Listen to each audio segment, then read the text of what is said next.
Thank you all for coming. This is an event in the Sustainable Future Speaker Series. This is a series that we of course put on every semester, and it's a joint endeavor between the Environment and Community Masters Program and the Schatz Energy Research Center. And I'm going to turn things over in just a second to Lucy Kirk-Lewis, who's going to introduce our speaker. Before I do that, I just want to remind people that we have 4 more talks in the series coming up. The next one is in 2 weeks, and Jana Gagnon of the Blue Lake Rancheria and Peter Lehman of the Schatz Energy Research Center will give a talk on April 5th called Greening the Grid and Improving Resilience, the Blue Lake Rancheria Microgrid.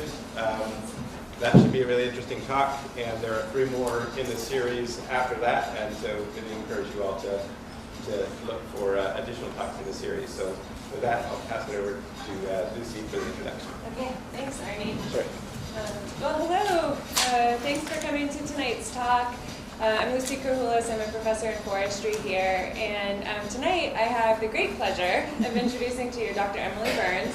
And it's really fun for me to be standing here introducing her to you because we actually grew up in the same town and we're on the same swim team in elementary school and went to junior high together, and it's very odd and cool and fun that we both ended up researching redwood trees and kind of being in this small circle together.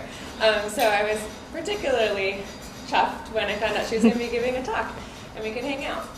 So Emily got her Bachelor's of Science in Plant Biology from UC Davis, and then went on to UC Berkeley to get her PhD in Todd Dawson's lab using stable isotopes to investigate fog water use in understory plants and overstory plants in the redwood forest ecosystem. So as a scientist, she has quite a successful career with her research. And then now, as the Director of Science for Save the Redwoods League, she wears many hats and does many amazing things. One of her notable kind of pursuits that she's been working on recently is kind of launching this renewed effort to bring large-scale restoration efforts to second-growth redwood forests in our region. And so, without further ado, I'll turn the floor over to Emily. Thank you for your attention. Thank you.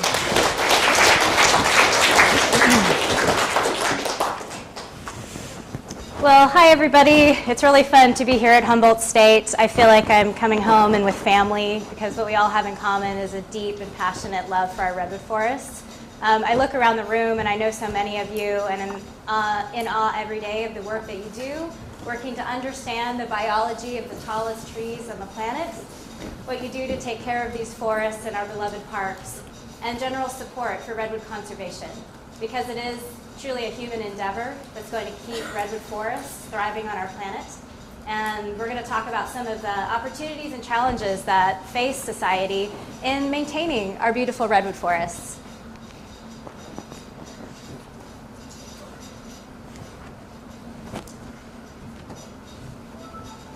I pause only to just give you a moment to take a look at the beautiful redwood forest.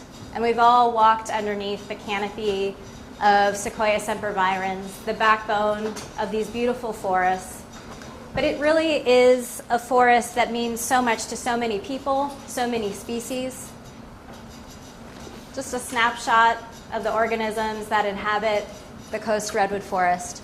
From lichen species, some that we're just still identifying, some yet to be identified, mycotrophic flowers, fish that swim through the streams and creeks under the redwood riparian canopy, barking salamanders, that's pretty cool, frogs, things that fly, that inhabit the canopy.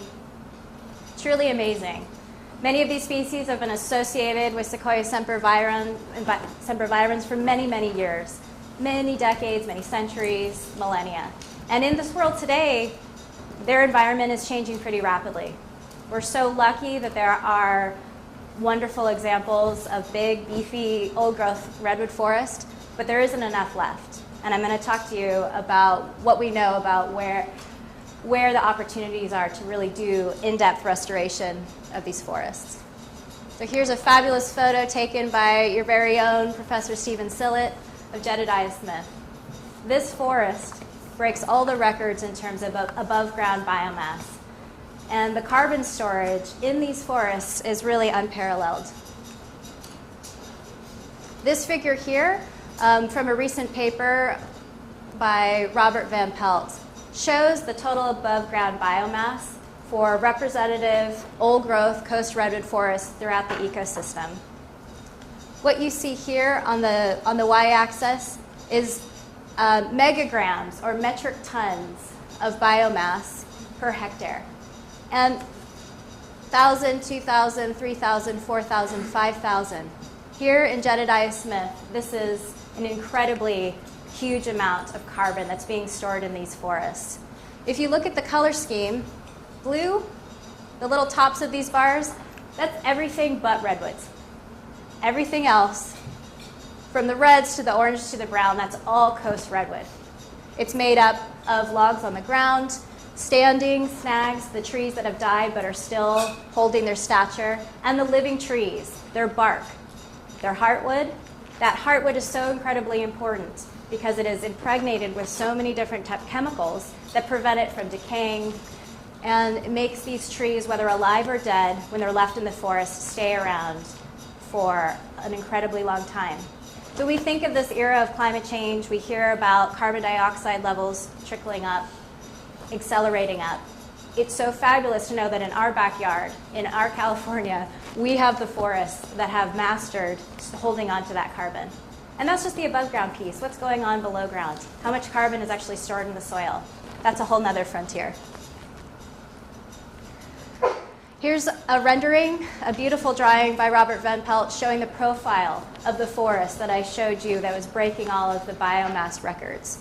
This is an incredibly heterogeneous forest. It includes gaps, tall trees, trees of all ages. It has a diverse understory, an assemblage of many different herbaceous and woody species.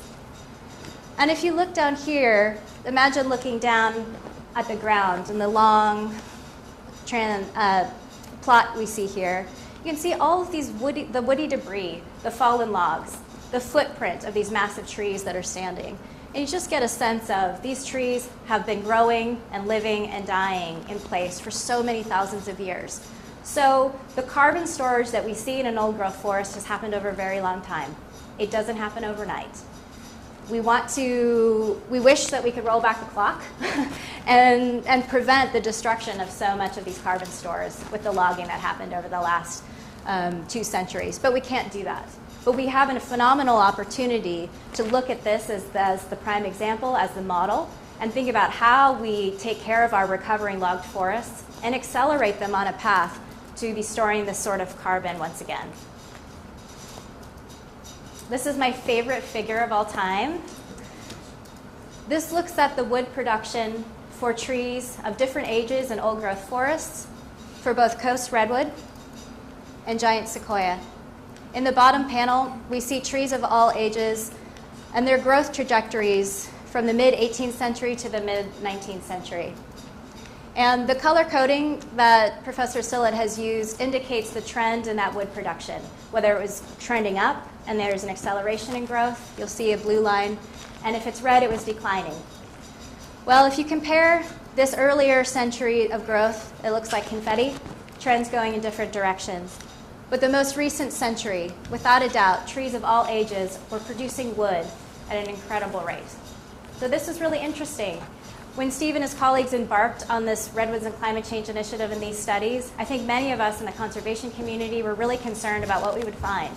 We were terrified that doom and gloom of climate change was going to mean that redwood forests and their ability to survive, their growth rates, it was going to be a really negative, sad story when the results came in. These results are showing us that these trees are responding to environmental conditions, their growth is accelerating, and isn't that a good thing? Climate change doesn't mean that everything is going to die. There will be winners and losers, and right now, with current climate conditions, we have redwoods doing incredibly well. There's never been a better time to invest in redwood conservation and restoration. So what does the future bring? What's going to happen with climate? So I say it's a really good investment now. Could I be singing a different tune in 10 years? Well, We will see, but I believe in the inherent resilience of the coast redwood species. This is just one attempt by modelers to look at how different climate models might affect the habitat space, the climate envelope, if you will, that redwoods occupy now, and how that could shift under likely future conditions. So this is the map. This is the Bay Area up here moving into the North Coast. This is looking at different scenarios for how climate might change just in the next decade, really just taking us up to the year 2030. In this quadrant, we have drier and warmer conditions, where orange represents a contraction of the current climate regime that redwoods face today. It doesn't mean a retraction of the range. It means the climate conditions that they've been experiencing in recent decades is going to change. Forests in those areas, if this happens, will be experiencing a novel climate. If we move to the right through warmer but similar precipitation, there's some contraction at the southern part of the range, but interestingly, they're predicting an expansion of the climate conditions that redwoods are used to up in the north. Wetter and warmer. Now that's a pretty interesting one. Redwoods in the past lived through wetter and warmer, and they did pretty well. If we move down in this direction, we're actually looking at cooler scenarios. Is that likely? I'll let you answer that. But if it's drier and cooler versus wetter and cooler, and what will happen in terms of different parts of the range. So the Coast Redwood Range has a very strong latitudinal gradient from the south, Big Sur, the Santa Cruz Mountains, all the way up into southern Oregon. And it also has an east-west gradient, where what's happening on the margins, the eastern edge of the range is really interesting, and the climate is quite different. So if you zoom in, and I recommend you take a look at these maps. This is a paper by Miguel Fernandez and his colleagues. It's very interesting to think about what could be behind these predictions. It's just food for thought. It's simply a hypothesis. We'll have to continue to track the weather conditions over time to understand how it manifests. But one of the things I want to leave you all with is there is a prediction for where you see blue, this stable climate, at least for the next 10 years, not major changes in terms of how weather is manifesting, especially here on the North Coast. So if the way climate has been in the past has been good for redwoods, well, if it's sticking around, that certainly doesn't seem like a bad sign.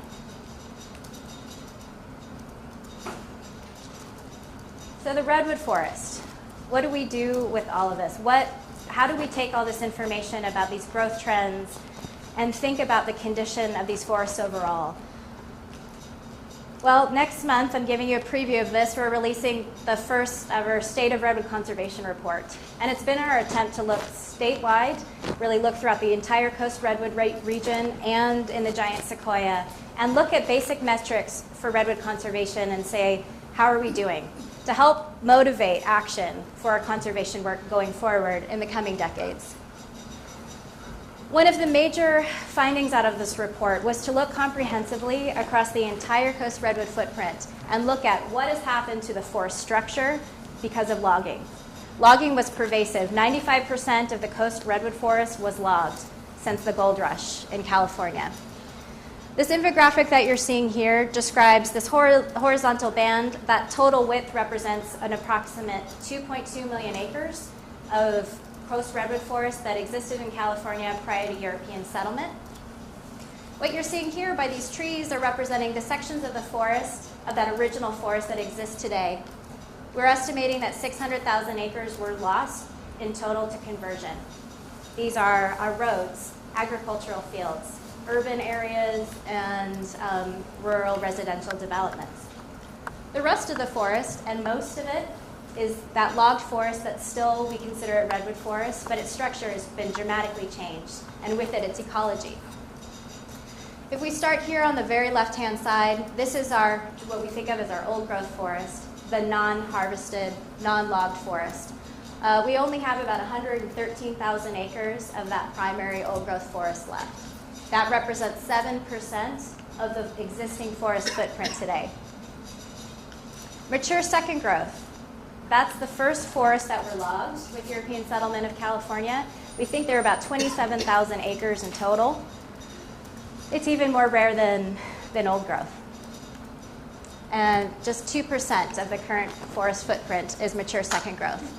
The rest are these categories of younger second growth. So there's a lot of generalities that we're lumping things together here. There's a lot of variation even within a broad category like this. But I think it's really instructive to think about just how much of the forest is in this very young, very small size class. 50% we're calling young second growth. This is a quadratic mean diameter of 8 inches, half the redwood forest range. That's more than 800,000 acres. So, you know, glass half empty, glass half full. Pretty tragic that so much of the coast redwood forest has been logged. But that's really interesting for us.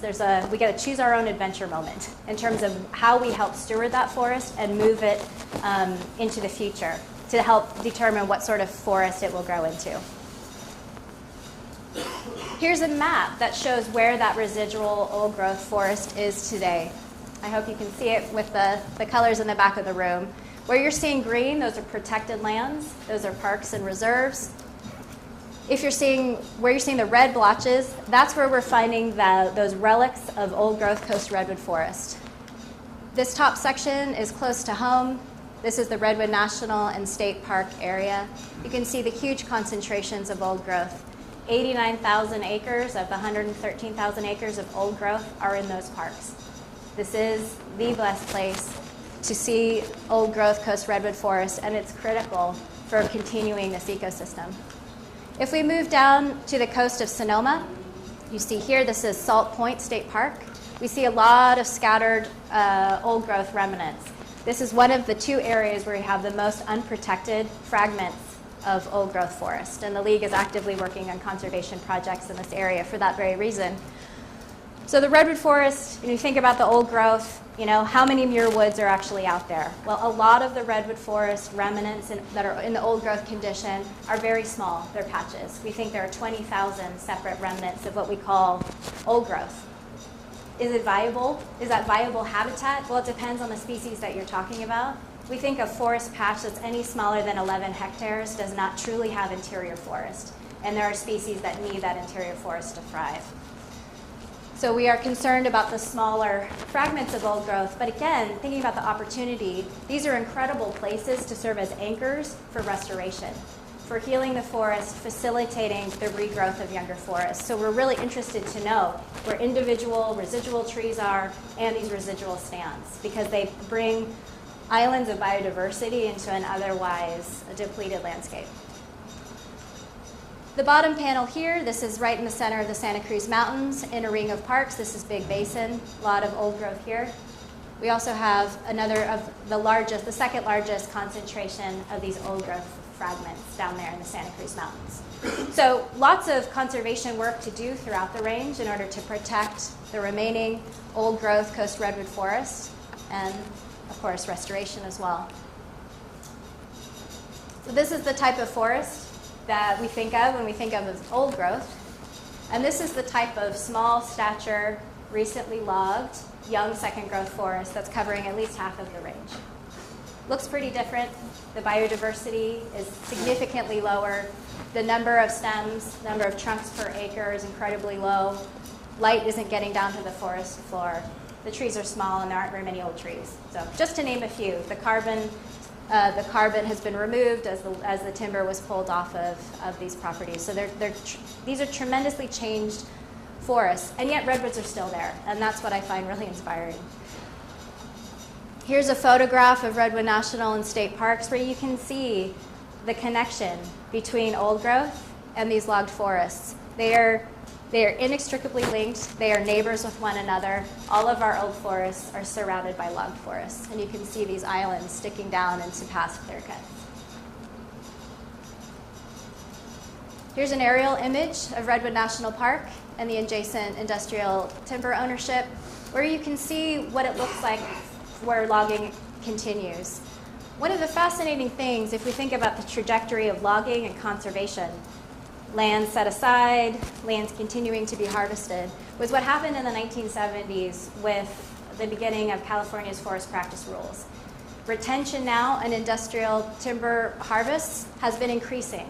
So forests, even in the industrial land base, are accumulating more wood and more biomass over time. But where that carbon and where that biomass is accumulating is interesting.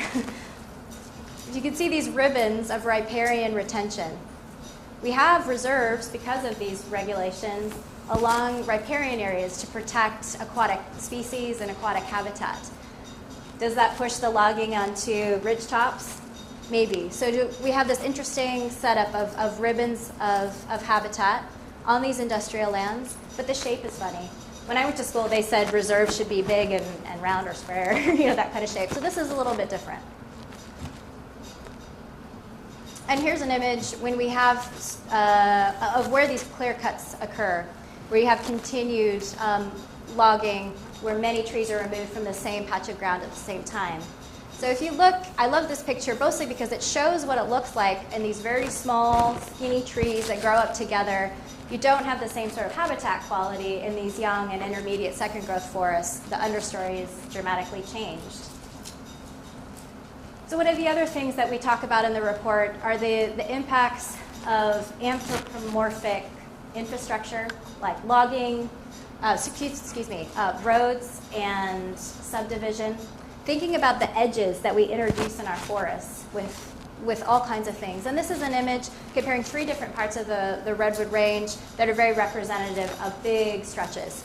This is Prairie Creek, where you can see very few roads. There are some roads in this park of old growth.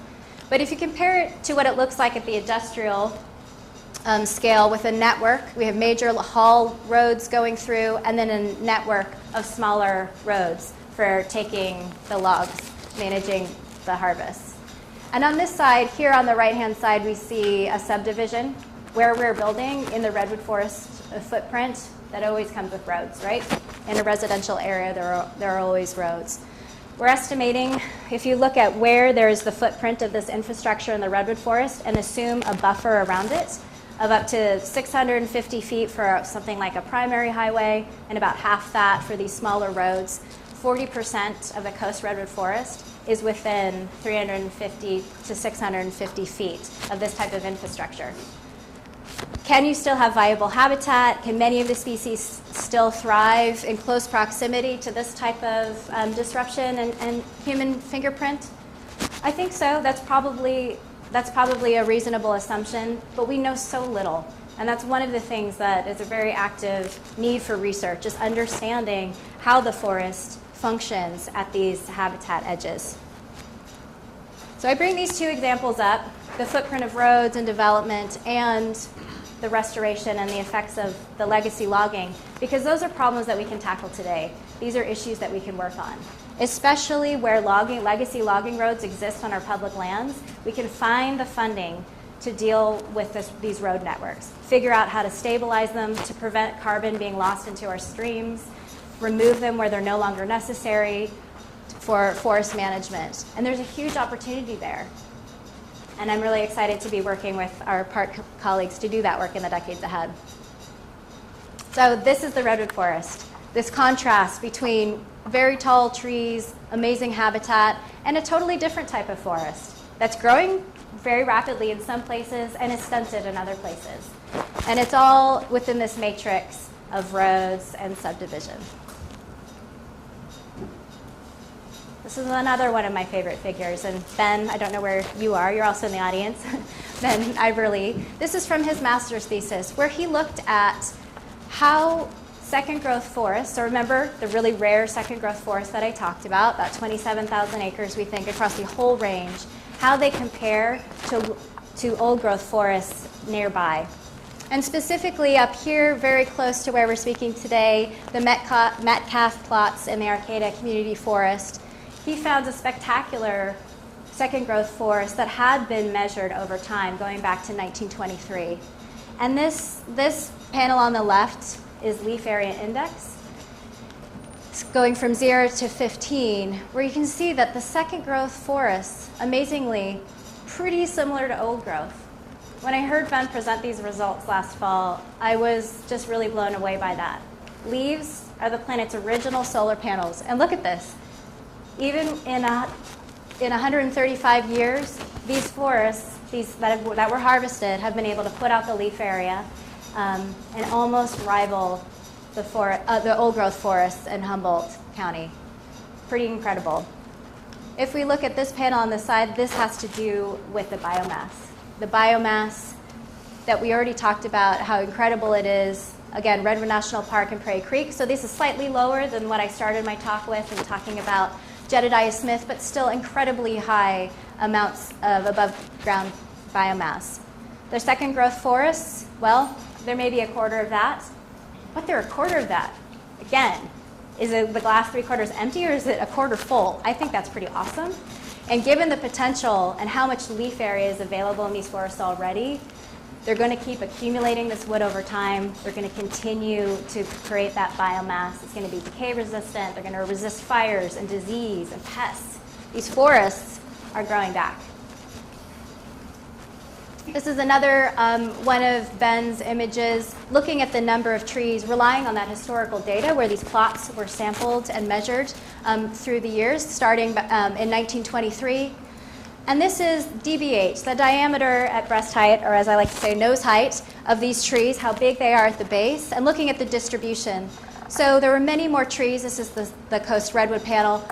Many more trees in this small category, skinny trees if you go back a century. But over time, it's flattening out. Many more large trees are becoming established. So we can tell that there's a differentiation among the stems and the Coast Redwood forest in these plots. And that's what we would expect for a forest that is developing and on its trajectory to be old growth again one day.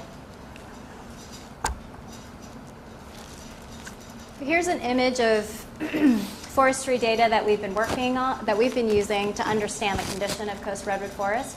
It comes from Oregon State. This is the LEMA data set. It's 2012 Landsat data that has been calibrated with plots. We're looking at old growth redwood forest where you see the darker red colors. So I'm going to explain more about the color and the key that you're seeing here. But just to orient you, this is Redwood National Park here. Prairie Creek Redwoods. This is Del Norte Redwood State Park, the Mill Creek Edition, and Jedediah Smith Redwood State Park. We took these data sets and we classified it into several different tracks based on the composition of species within these different forest types. So this is my simple oversimplification of what these different forest types represent. The colors represent a tract dominated by redwood and forests that have just a minor component of redwood. Our definition for redwood forest, and I've already argued with a lot of people about this definition, so feel free to join in, is 10% redwood. Our goal here was to capture any forest that has at least a measurable amount of redwood, because in places where redwood has been removed because of logging and forest management practices, where redwood has maintained a foothold, there's an opportunity to help it proliferate and return to dominance again. So that's the redwood track. Douglas fir, this is 70% Douglas fir. So this is really Douglas fir dominated stands if it's green. Tan oak, more than 50% tan oak. And then this is the kitchen sink category, mixed conifer and hardwoods. This is everything else that didn't fit under our definitions for these other major forest types. These are all naturally occurring forest types in the Coast Redwood region. However, we think that they have shifted quite a bit in terms of their locations on the landscape because of forest management practices. If we look at the color intensity scale, these are categories defined by Jerry Franklin, looking at forest succession. But basically all you need to know is the lighter colors, those are the smallest stature forests. Those are very young, most recently logged. And as we move into this bioaccumulation phase, we're looking at trees that are becoming larger. Up here, this is 16 to 32 inches, for example, quadratic mean diameter.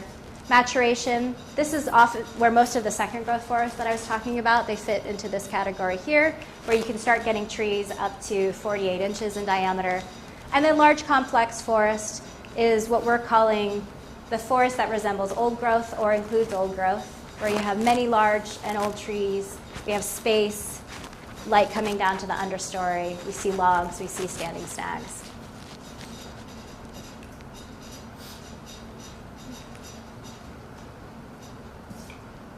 Oh, sorry.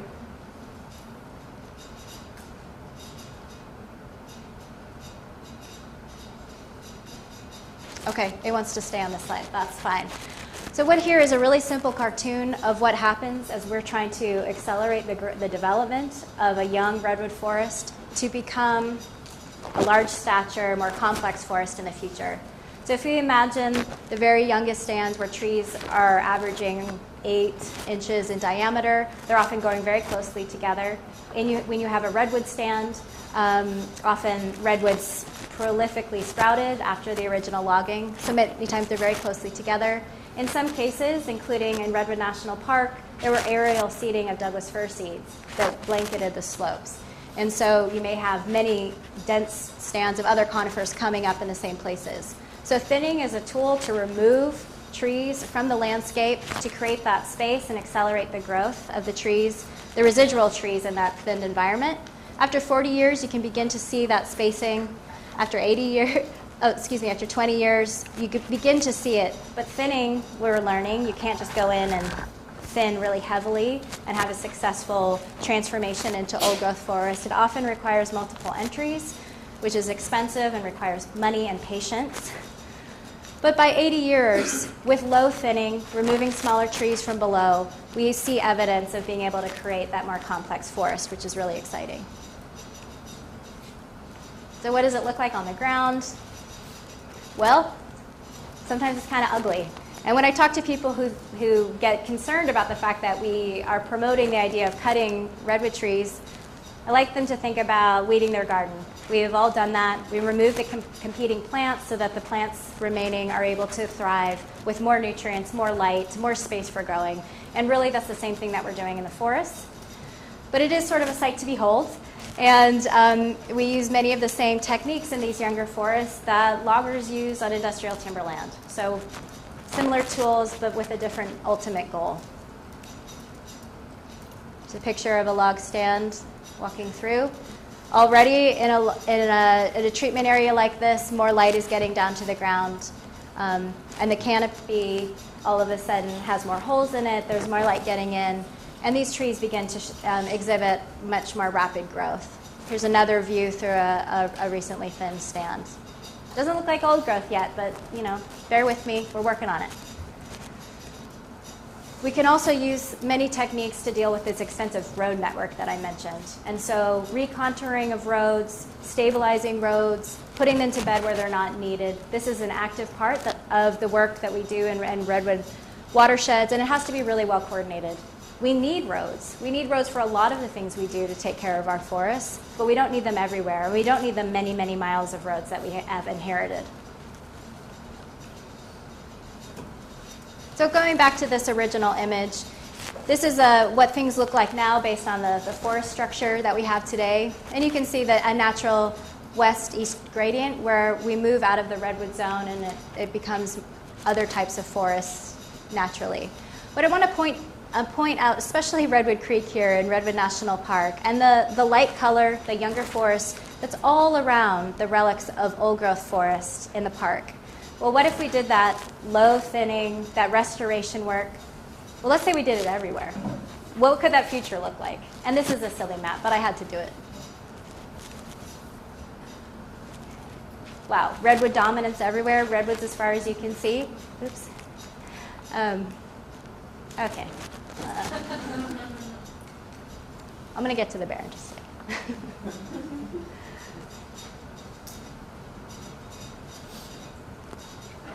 There we go. Okay. So I put this in here just to be provocative because, well, we're Save the Redwoods League. We really love redwoods. I bet you all love redwoods too. Well, is that the appropriate future that we should be shooting for? Well, probably not. Because like I said, naturally we had many forests that were not redwood dominated.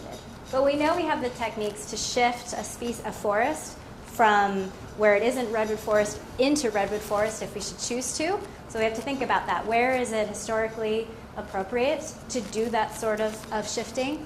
Where do we have the evidence to suggest it was redwood dominance in the past and we should make it be redwood dominant in the future?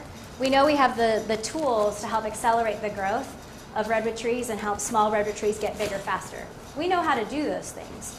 So the complexity comes in where we should do it, how we should do it, and what are the other major issues do we need to consider as we set forward to do this work. Here's a picture of Mill Creek. The Mill Creek watershed in Del Norte Redwood State Park, a place where California State Parks has been doing restoration for a number of years since it was acquired. A study that looked at what happens when you do restoration and restoration thinnings, both moderate and low density thinning in the park, tracked the effects over 4 years after thinning. This top panel here, again, diameter at breast height, nose height, for both control plots, where you have 2004 in the darker bar and 2008 in the lighter bar. For the control, where no thinning was done, moderate density, and then a much lower density. And you can see that trees grew even in the control. That's good. We see the most growth in the low density in terms of the diameter growth. Height, pretty similar across all the treatments. Height growth was not tremendously affected by the treatment. But what's interesting is the total volume, and we see a pretty big volume increase in the low density. So this was our first look at Mill Creek about what type of thinning might be most effective for beginning to stimulate that growth. Well, the other thing, and you already got a preview of this, was this critter. The black bear has a pesky habit of coming in and munching on redwood trees, and 38% of trees in the thin plots were affected by bears. The bears came in, they stripped back the bark and the cambium, munched at the sugar. They didn't always cause tree mortality, the redwoods didn't always die, but they did create a scar. And did that wound effect probably affect the growth of those trees? Absolutely. This is a prolific problem. It's shared by private and public landowners. So the bears, any restoration work that we do going forward, we have to think about the ecological connections of wildlife species. And this is one where the more trees we take out, the more we stimulate growth and the residual trees left behind in the thinning treatment, the more sugars those trees make, the more the bears get excited about it. So it's a tricky one to solve, and we really have to let that be feedback into the type of prescriptions that we use on the ground. Another complicating factor in terms of redwood restoration came onto our radar recently with genetic work and looking at the relatedness of redwood trees and the forest. Lakshmi Narayan, a recent graduate student at UC Berkeley, used microsatellites. So these are non-coding regions of the genome to look at the clonal relationships between coast redwoods and old-growth forests. I grew up being told, oh, when you have a fairy ring like this, they're all identical. That makes a lot of sense. It looks like they're all the sprouts that came up from the tree that was once in the center of this cluster. Well, what Lakshmi found was that actually that was not necessarily the case. 11% of the time when redwoods are joined at the base, literally joined at the base with their bark, it looks like they're coming out from the same point. They were not genetically identical. Now that was with microsatellite markers. We don't know if that's actually adaptive genes. Maybe the differentiation between those two individuals that are joined is not that great, but it really got my attention. The first time I went out into the forest with a forester and they were talking about which tree they would keep and which one they would take, I thought, wow, how do you know you're right? How do you know that's the right tree to take? And so as we go forward and think about doing this thinning at scale, think about doing it through entire watersheds, we really want to make sure that we don't do any harm, that we're not inadvertently removing unique genotypes. So the League is working on sequencing the coast redwood and giant sequoia genomes to the point that we want to be able to have the genotyping technology available as we start to do more expansive restoration work. So that as we go out and do our forest inventories and stands that we want to manage, we add this layer of information into that to look at the relatedness of these species and screening for adaptive genes. We don't know which of these trees are going to be the most successful in the future. We don't know when future conditions are going to be. So our most conservative approach to that would be maintaining all of the genetic diversity that we can in these forests as we go forward. So looking forward to, in the next couple of years, being able to compare old growth genetic diversity with adjacent log diversity to see how much changed. This is just a really small sampling size of one, but during this experiment that Lakshmi, the sampling that she did, she sampled Prairie Creek, Humboldt redwoods, and Big Basin. She thought they were all pristine old growth. One of her sites at Big Basin had much lower genetic diversity than the others. And it turned out that it had been partially logged. And when I read that, I thought, okay, yeah, well, we need to really make sure we understand what the genetic diversity of these forests are going forward. So we're investing in genotyping technology. And this is an actual example of one of the forests in her plot, one of her forest plots, where these two are genetically identical. This one right here in this ring is different, and yet these two that are marked as C are similar to each other, but different from the other three. So, wow, we really don't yet know the relatedness of redwoods, which is super cool. It's going to be fascinating for years to come to figure out what this all means and how it might influence our conservation and restoration strategies. So will we have a 23andMe for redwoods one day? Maybe we will. It's closer than we think. We're prepared to call the genes for giant sequoia in the coming months, and probably early next year we'll be figuring out which 50,000 genes of coast redwood we'll be putting into genotyping assays. And our goal is to make this as affordable as possible for public and private land managers so that we can assess that genetic diversity and work together in a collaborative conservation strategy to make sure we don't lose any of the genes that these species might need going forward in the future. Okay, I'm getting to the end of my talk, and I want to end with one more example that I find really inspiring about what the future of restoration really could be. And that has to do with how we recreate habitat for species that depend on old trees. I've talked to you about the fact that we can help young, small redwood trees get bigger faster, which is fantastic. We have the tools, we know how to do it. We got to figure out how to deal with the bear problem. We need to make sure that we're not reducing genetic diversity as we do that. But growing big trees is just part of it. How do we simulate the effects of time, of lightning strikes that cause fires, windstorms that tear tops out of trees, trees crashing into one another that help stimulate reiterations, branch platforms that many species need for shelter or nesting? Here's an example. This is a photograph from Stephen Sillett's new paper in Forest Ecology and Management that just came out that shows what marbled murrelet needs in order to rear their chicks. They need a big old branch. They lay that egg right on top of the branch, barely build any kind of a nest at all.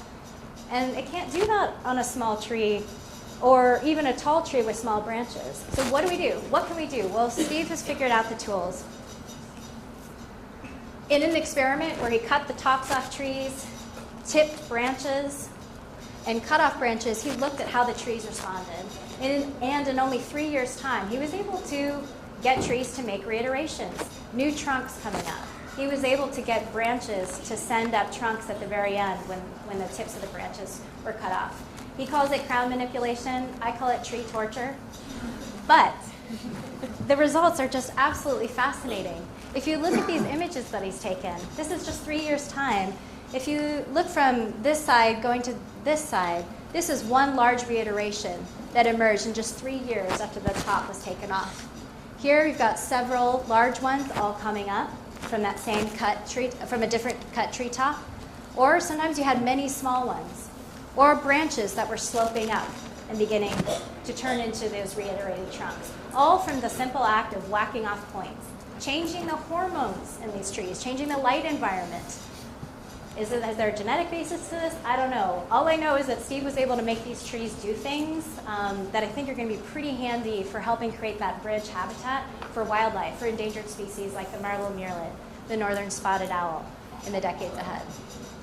This is an example showing what happens with a branch tip if you cut it off, and right here at that point, it's behaving. It did just what Steve wanted it to. This tree is beginning to send out a trunk at the very end.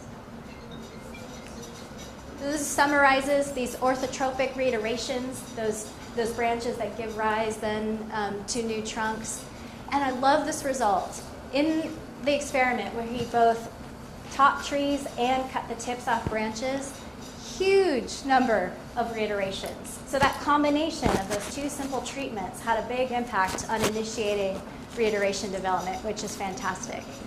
The bottom panel here, we see that, well, the branch mass, the amount of wood that these trees put on wasn't as big in when you had these treatments. This wounding effect was real.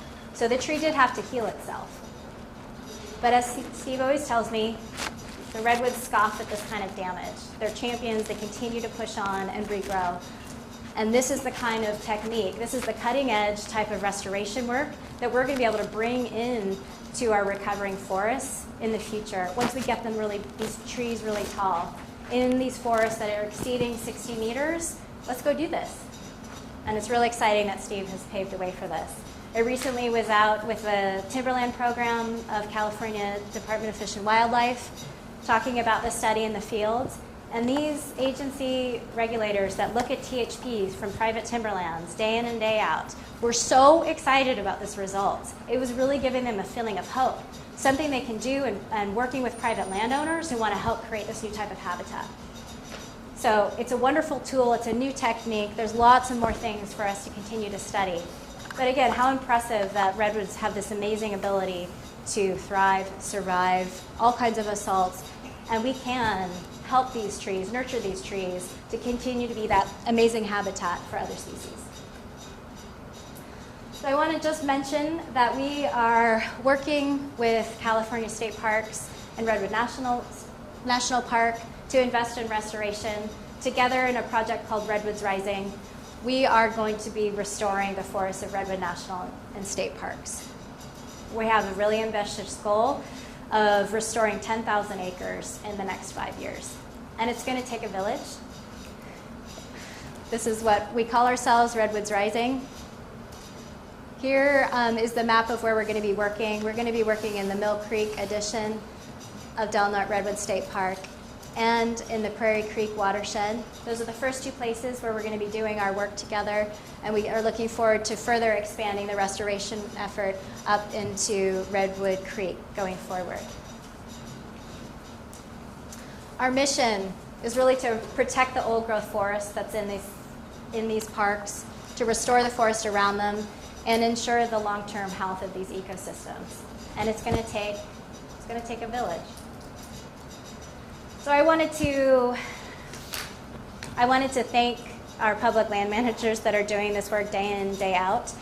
They're facing the nitty-gritty of what it actually takes to manage our forests, to deal with things like the bears, to think about how we remove roads, which roads we should remove, how we come up with the restoration treatments that are going to do no harm and actually create the forest that we want in the future. So I wanted to thank Amber, Claudia, Dave. Thank you for all that you're doing for our work, the work for Redwood Forest. It's truly an honor to work with you on this exciting and ambitious project. I also wanted to mention that we started a new program here at Humboldt State. We are hiring forest apprentices to work in the parks to learn alongside with the agency staff, collect data, get hands-on experience about what it means to take care of these magnificent forests. So I'm really excited that Humboldt State is investing with us to create the next generation of people who are going to be taking care of these forests, because restoration is going to take us a long time and we need a big workforce. So the vision here, and this is one of my favorite images by Nick Nichols, where you see the cut over the logged redwood forest here on this ridge top next to old growth. Under a blanket of fog. Climate is changing, the forest condition has changed, the structure has changed. We've got young, stagnant forests in so many areas, and we want to get it back to old growth. So these really summarizes the challenges that we have in the landscape, but really we've never been better poised to make this work happen. So in these young forests, if you look up today, it's still a beautiful forest. I think most people around the world would be pretty excited to be even in our second growth forests. But of course, our vision is to turn it back into this. So with that, I'm going to stop talking, and I'm happy to take any questions that you may have.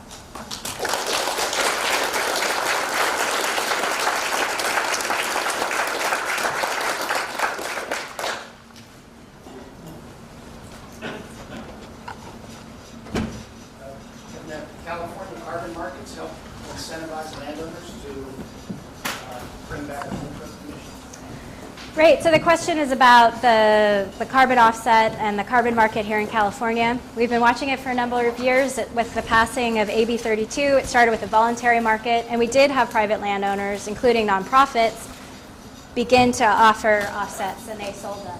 What we have found is that the market hasn't performed to everyone's aspirations. So the price for carbon hasn't been as high now that the regulatory market has kicked in. But it is a real and substantive amount of money when there are large enough projects, when there are large enough properties. So it can offset the cost for conservation.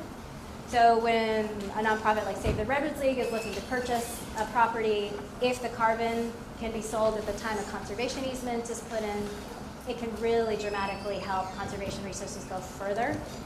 With small landowners, there's an economy of scale. So with really small properties, it's often difficult with the monitoring and reporting costs to actually make a difference. But there are aggregations where small landowners are working together to bundle projects into something larger.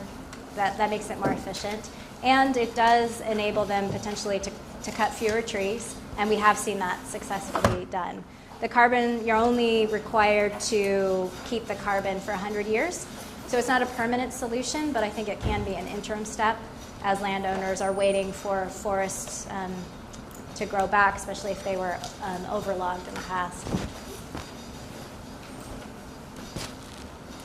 I know you kind of touched on this a little bit, saying that you're looking at the coding, sequencing the genetics, but so far, I mean, you're still doing trying to thin out at certain places. Are you judging that by the distance trees are from other trees, or by the DDH? Like, how do you decide currently, like, which trees you're thinning? In restoration treatments? Yeah. Well, it depends which forester you ask. There are a lot of different techniques to that. We've looked at clumpiness, how clumpy, and so there's group retention, there's group harvesting where bigger patches are created. There's low thinning, there's different amount of canopy closure to retain as trees are selected for removal. So it's incredibly variable where it's being done on the landscape and how it's being done, which is probably good. I don't think we know exactly which treatment is best for every area. Those are really local and site-specific decisions that have to be made. So it's going to be exciting to see where things have already been tried on the landscape. Just seeing how that, what we learn as we continue to monitor them going forward. I wouldn't be surprised if our prescriptions change pretty dramatically after we get these genotyping data in.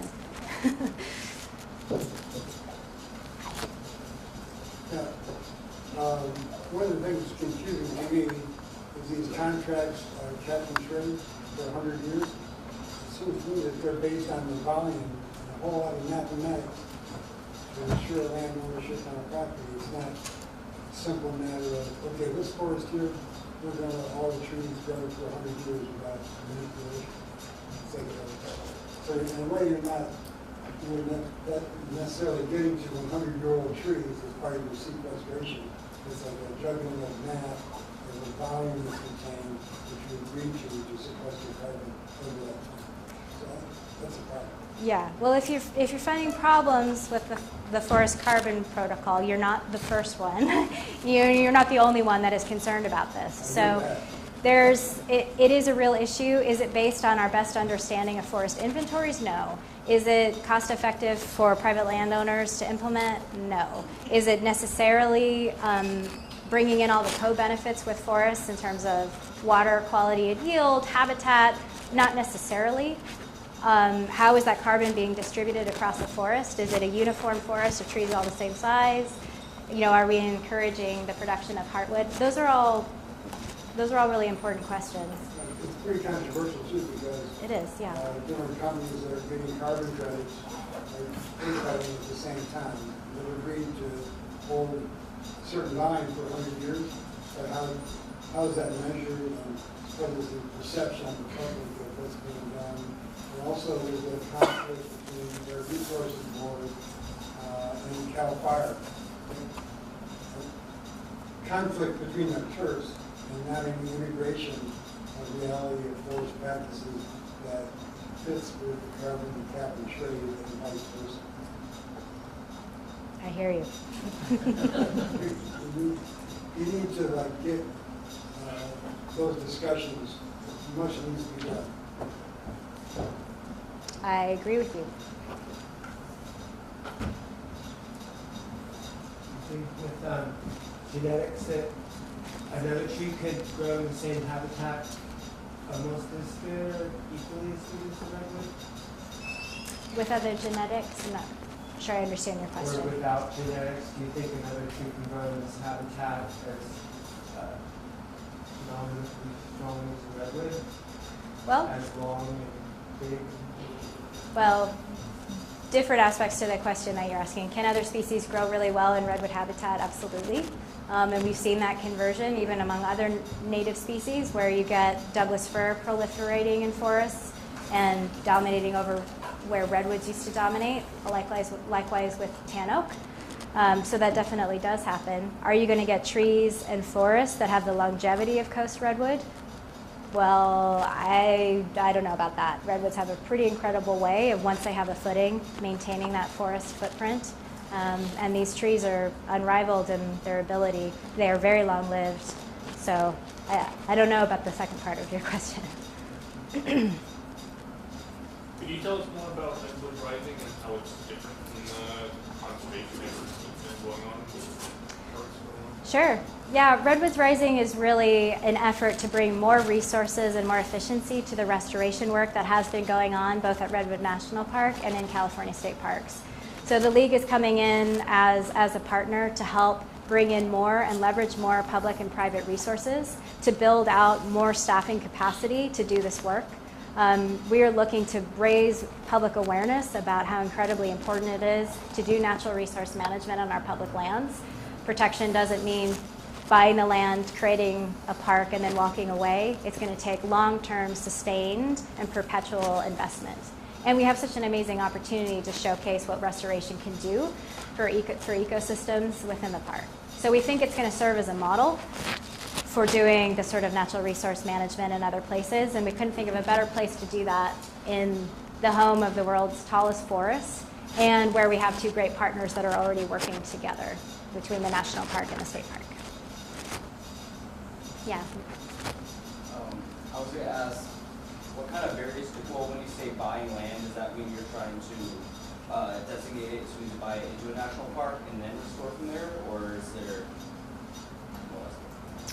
Well, our philosophy is that restoration investments are best done in public ownership in lands that are already protected. Last thing that I want to do is help grow big trees on private lands that would be at risk for them being logged. So we are looking first and foremost at all of the opportunities to do restoration in our public lands, because those also are the places most adjacent to old growth. So no better anchors for restoration forests than being in proximity to old growth, helping lessen that contrast between old and young forest, and extending the habitat quality of old growth into these recovering forests. So that's why we're focusing in the parks. So do you have any similar organizations in the area of Sierra Nevada where the giant sequoia is growing that also is facing all these same issues with trees coming in, such as a sugar pine that can bring fire up in the canopy, where thing really isn't being done? It was more not invasive, but not particularly helpful trees. Or are you guys kind of the only thing in the state?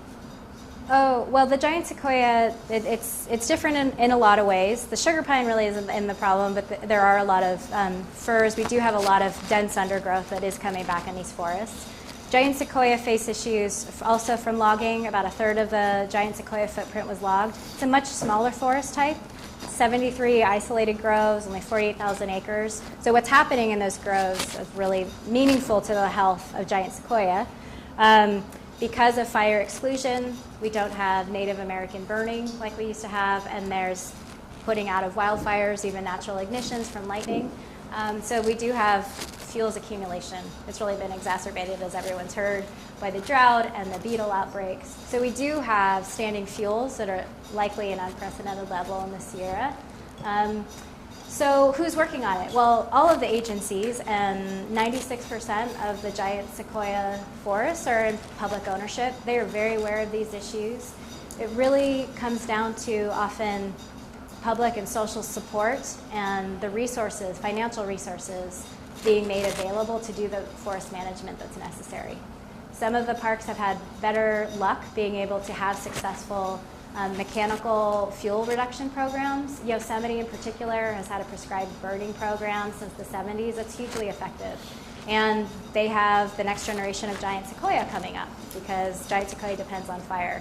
There are other places, especially in the national forests where we don't have the same sort of resources going in there. And the accumulation of fuels is a huge problem. And at some point, we're going to be getting concerned about regeneration of giant sequoia if those seeds can't find bare mineral soil to germinate. Yeah. Yeah, when you were talking about some of these natural occurrences of lightning, trying to simulate that, isn't that really intensive as far as breaking branches or cutting off tops? I mean, when you're talking tens of thousands of acres. Are you talking about giant sequoia fires, or are you talking about the crown manipulation? The results of habitat, big branches,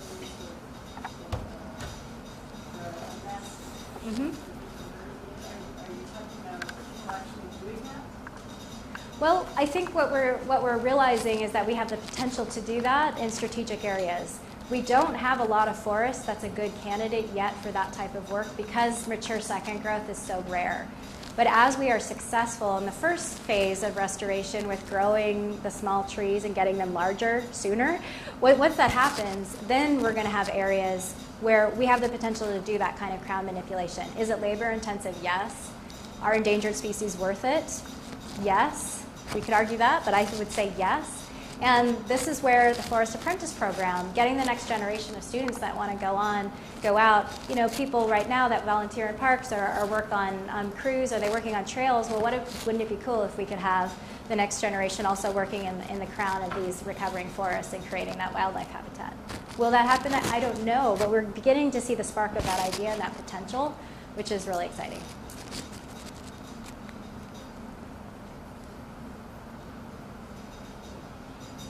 So you were talking about the old growth, islands of old growth, Mm-hmm. The second growth. Are you guys putting these fitting practices and kind of like connect these islands together like some larger islands, or you just kind of expand? Right. So the question is where the existing old growth is, these islands that I was talking about. Are we trying to just buffer around them, or are we trying to connect them? Yes, we really are trying to do both. That's the planning effort that we're working together with our public agency partners to think about strategically where we should do those treatments. The forest is growing, maybe slower than we'd like, but the forest is growing everywhere. So we're trying to think about where do we need to kick the bucket, do we need to do an intervention. I like to make the analogy that restoration is like surgery. We want all the forests to be healthy and to get better, but we don't want to do restoration and surgery where we don't have to.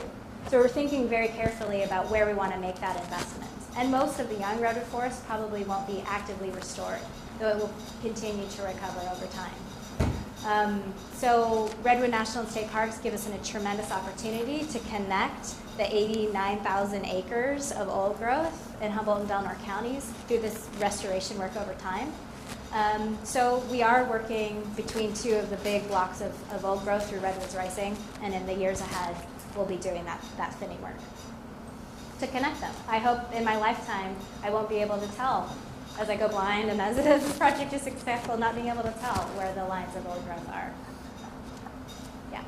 Is fire being considered at all as a long-term restoration?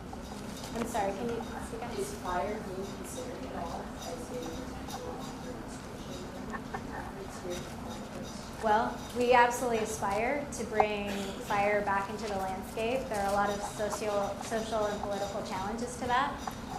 We have a year-long fire season, so many of the public agency crews that can help and manage that type of fire are busy dealing with the massive spreading wildfires throughout California. We also, and it's very true in the Sierra, the air quality issues is a major concern, so we have to be thinking about the health and safety of communities adjacent to these forests. So the funding, the personnel, the time of year when it can happen, there are challenges, there are obstacles. They're not insurmountable. So I think a lot of us are thinking very creatively, and I think we can look to the tribes in the area with their traditional practices and let them influence our thinking and practice. And they are looking at how they can explore bringing more burning onto many of the tribal lands.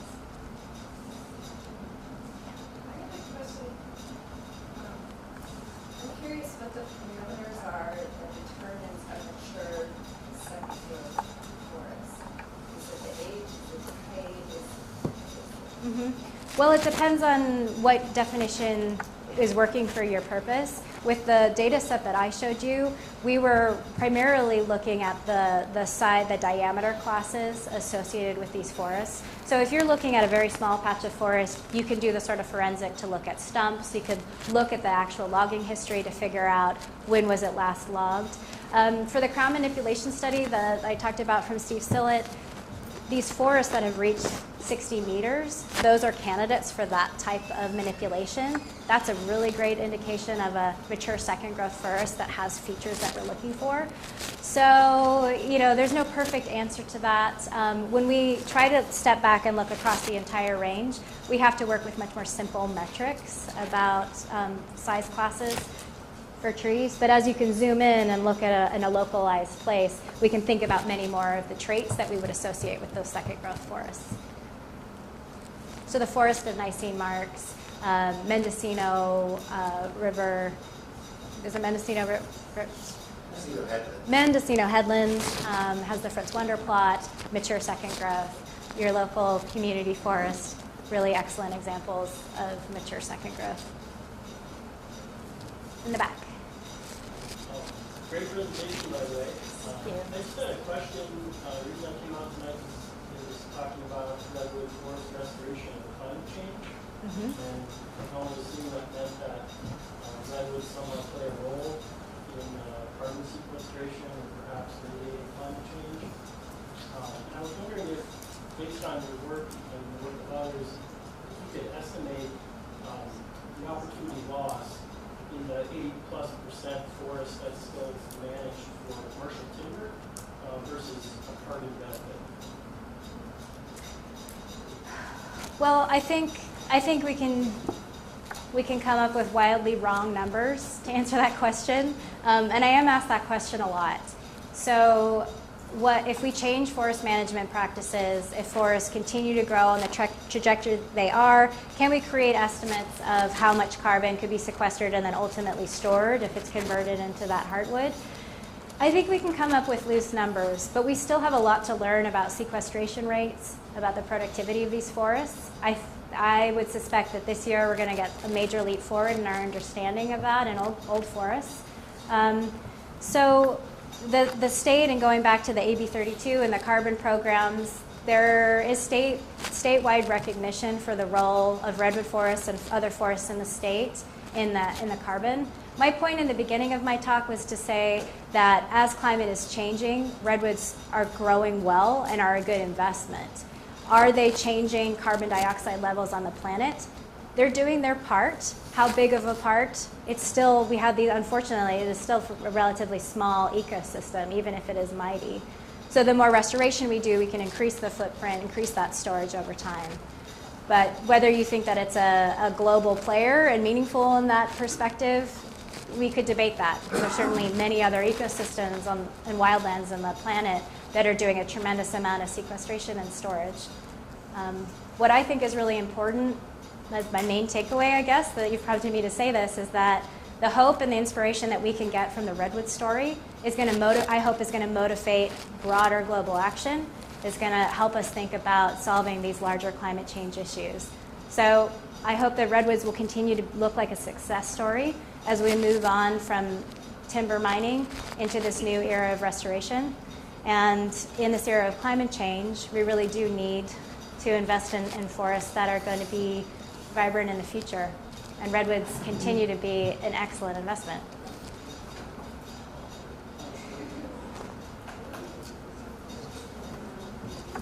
Okay. Well, thank you very much.